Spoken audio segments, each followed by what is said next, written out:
So all these people are like, what's going on here? Like, we're like smart people getting other smart people to like solve problems in these areas, and the government's making it impossible. In a recent interview on CNBC, you said that there's growing frustration among the tech industry about the government and politics holding back innovation. How is politics holding back innovation? And do you think, I think you've been an open supporter of former President Trump.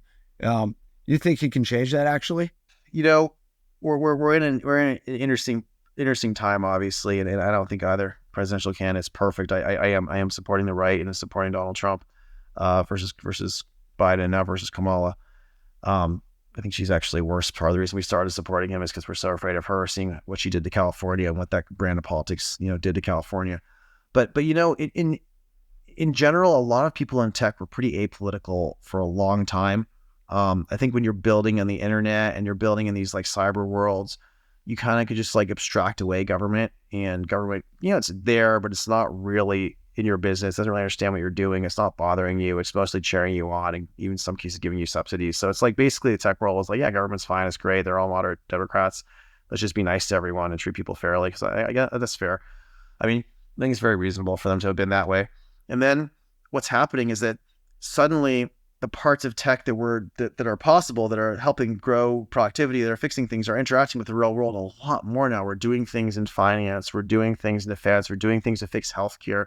In every one of these areas, you start to run up against the SEC, you start to run up against the FTC, the DOJ, the healthcare regulators. You're like, wait a second, this is like all these people who are like pretty dumb are like putting in like stupid rules that are stopping me from fixing these things, and it's like obviously pretty corrupt and it's incompetent, and you're like, this doesn't make any sense. And a lot of these people are like running based on not liking me because somehow they're demonizing me for my success now, and I'm trying to use this to fix things.